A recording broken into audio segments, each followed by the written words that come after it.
I don't make enough money. This could be the most common reason people find it challenging to save up some substantial money. If this is you, please stay on and let me help you unveil some blind spots. Saying that it is a reason is somehow a polite way of saying it. To be blunt, I think this could be an excuse or an invisible barrier that you impose on yourself. First and foremost, I do believe it is best to focus on making more money, especially when you are just starting out. Aim for a double-digit increment every year in your career. Set a goal to have a 5-figure monthly income before age 30. Double your income every 3 years, etc. Some people think that making more money will solve all their financial problems. However, that is not always the case. When you strive hard to increase your income, you will have to take care of the saving side and integrate it into your lifestyle and habits. So if you can save money when you are not making much, I am sure you will be able to save much more when you are actually making more. Let's get to understand the blind spots and how to tackle them.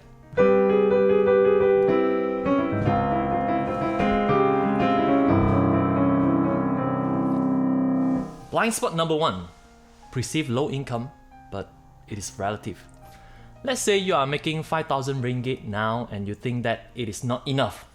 Think of the person below you, maybe your subordinate in your company, earning only 2,500 ringgit. Your income is double his. He actually thinks that you make a lot of money. The point is that it is relative. For example, I heard my wife talking about high-cost Joe and low-cost Joe. The US is a high-cost geographical area, and even within the USA itself, the same employment position is paid differently based on your location. If you're in California, your pay is maybe 50% more than your counterpart in Oregon. What I heard is that Penang is a low-cost geographical area, so the cost for the MNC to hire an engineer in the US is sufficient to hire 3 in Penang. The fact that your income in absolute term is low, it could be low for a valid reason. Penang's engineers are paid lower because the living expenses there are much lower. So it is indeed relative. On the other side, it doesn't mean it is easier for the engineers in the US to save more money. To counter this blind spot, stop giving excuse that I don't make enough money. Saying this just makes you powerless and lose control over your finances.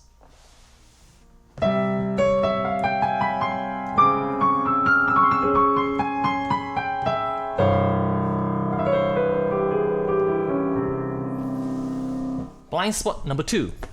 Spend first, save what's left. The common practice, especially when we get the first paycheck, is to spend it on instant gratification. My first big paycheck was the 5,000 ringgit JPA study loan I received during my 3rd year of studying at UTM.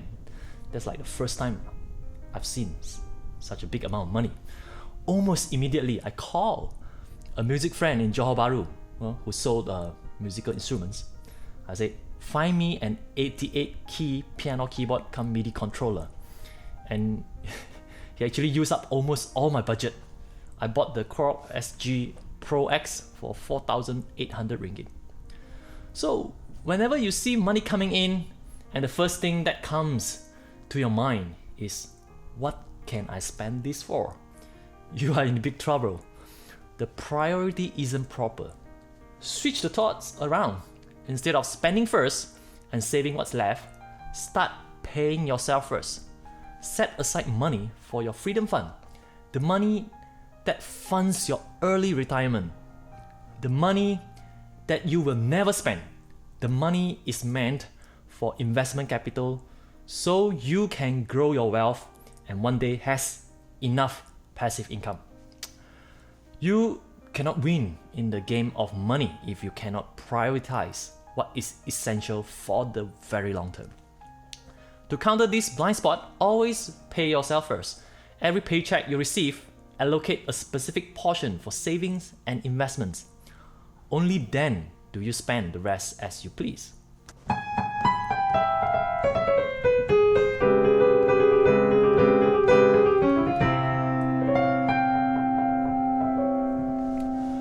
Blind spot number 3, 100% budgeting, no room for unexpected.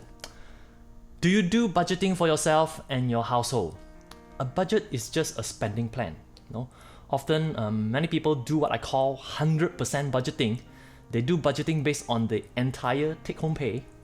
So let's say you bring home 10,000 ringgit a month and you have a budget to allocate this 10,000 ringgit for various categories like housing loan installment, groceries, transportation, entertainment, etc.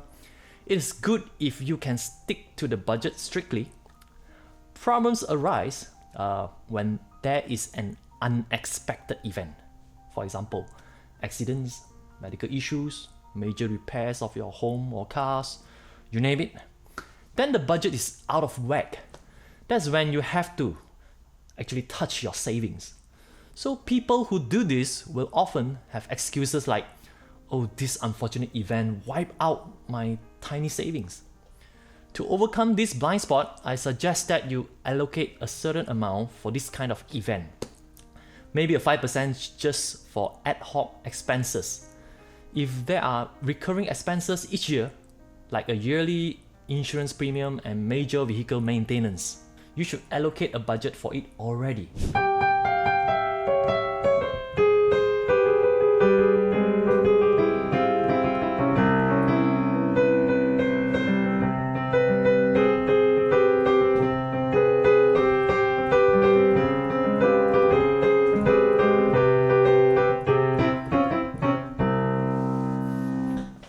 Blind spot number 4, save to spend, not for financial freedom. If you find that you continuously deplete your savings for some short-term financial goals, you could be missing the big picture. For example, you might save up 50,000 ringgit and use it all to remodel your home, or you save up 10,000 ringgit and spend it on an overseas vacation.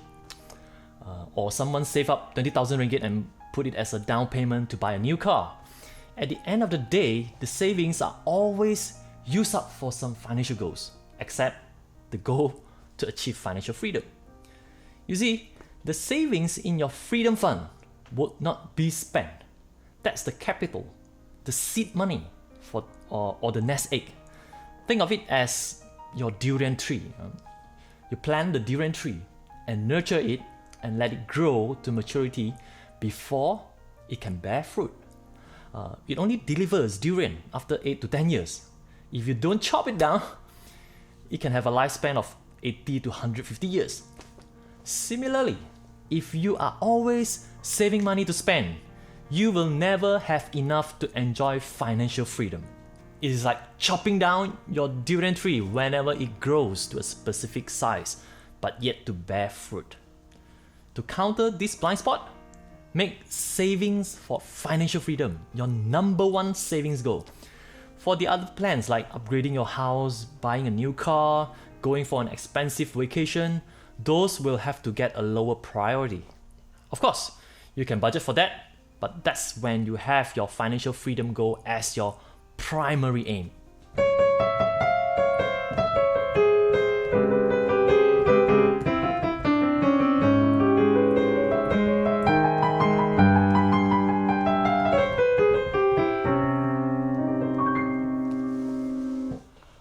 Blind spot number 5, lack of investment knowledge. Most people who lack monetary resources think that investment is only for the affluent and wealthy. Common thoughts: I don't even have enough money to spend now. Why bother about investing at all? Investment is risky. The stock market is just another legal casino. So it is natural that some people will talk themselves out of it. They are not good at investment and they will never be good at it. So this is a common blind spot. You learn about investing because you want to make your money work harder. And during this internet era, don't think that your savings are too tiny that it is not worth investing, because it is now almost frictionless to invest with so many low commissions or even zero commissions brokers begging for your business. Successful investing requires skills, knowledge, and also patience for compound interest to work its wonders. When is the best time to learn about investing? Let me ask you this: When is the best time to learn to swim? At toddler age, or at the time when you found that the boat was sinking? When is the best time to learn to drive? When you are old enough to take driving lessons, or when there's nobody to drive you to work anymore? I bet you get the idea now, right? The best time to learn investing is as early as you can. You don't need to wait until you have 100,000 ringgit in the bank to learn about stocks or properties. I found that people who have investing skill sets can save more money. The reason is that they already know what they can do with the money to see results. They will naturally put more capital to build a more significant portfolio. So, equip yourself with financial knowledge and investment skills. Naturally, you will be prone to save more money, accumulate your capital, and reach your financial freedom goals much faster.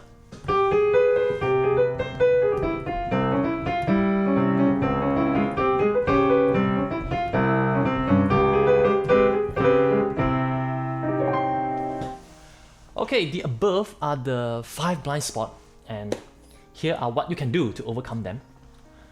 No matter how low your income is right now, make savings a habit, set aside a portion no matter what.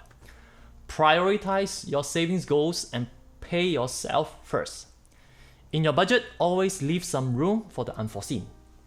Make your number one savings goal to build a freedom fund that you will never spend.